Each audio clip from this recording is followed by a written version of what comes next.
It's your family. It could be females in your life. It could be mom. It could be something about the past, something you used to value, something you've decided you are no longer valuing.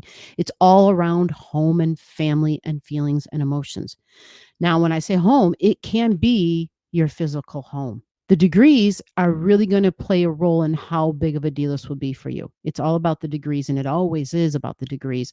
So 16 degrees, I'm really going to do an orb. We're going to do like 12, 13, 14, 15, 16, 17, 18, even 19 degrees, because there's a lot of stuff here.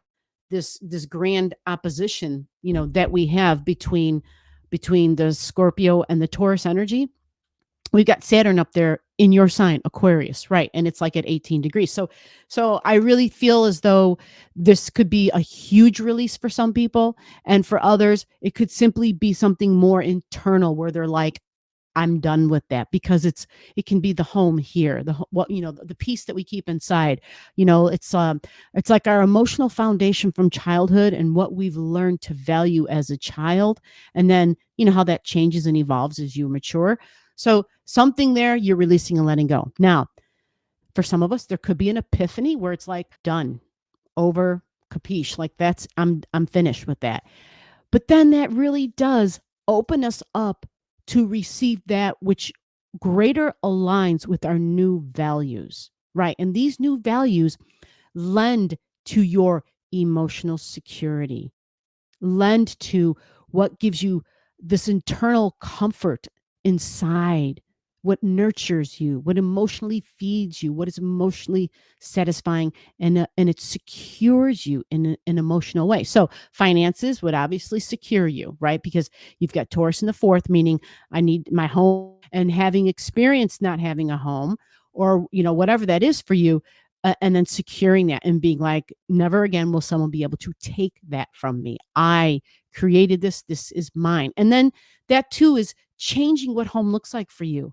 Yeah. I have a friend who's got Taurus in the fourth, who's got this eclipse. And for her, like the last year, maybe longer, she's just been renovating her home. She's been changing it. And so it can be very physical. Let's go to your card. All right. So let me see if I can get this to you up front so you can see it. Woo.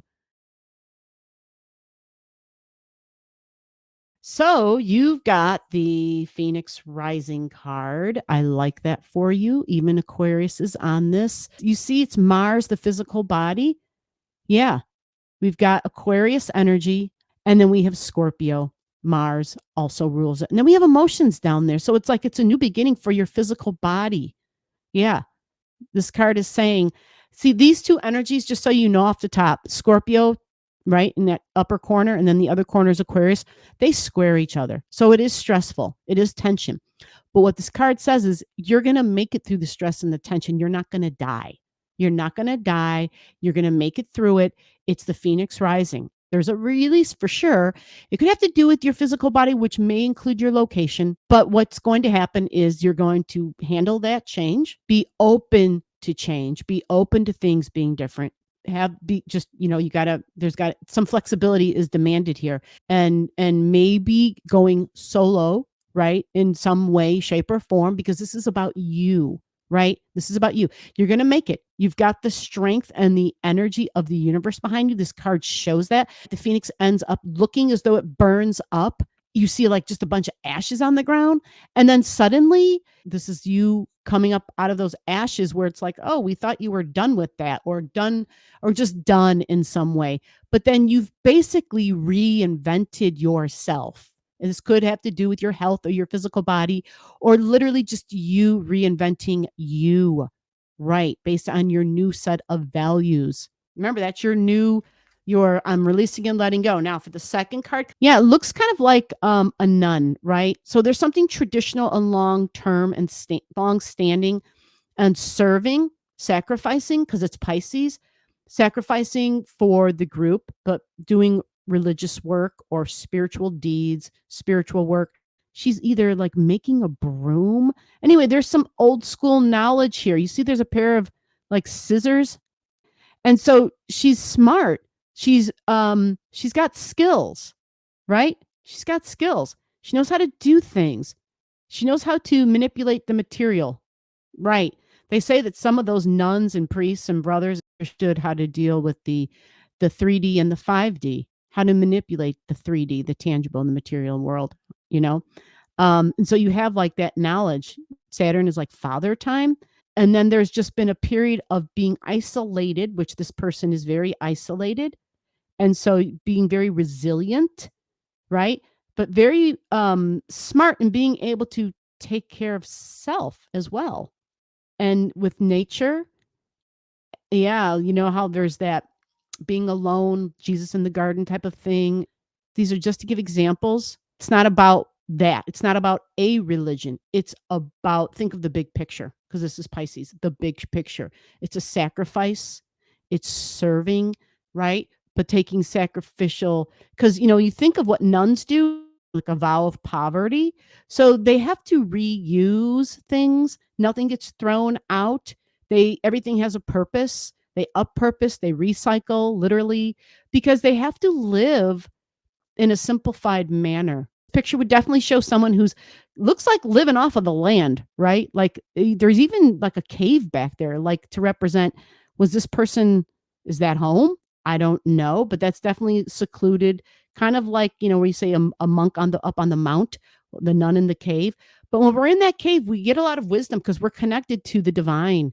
So this is showing a history of that, but spending a long time of sacrificing.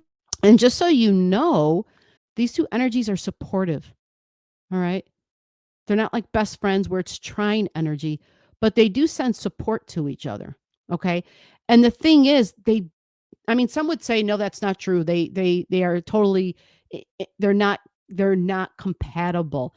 Typically, that's correct. But over time, there's a beautiful balance that happens. And you see this person looks content, right?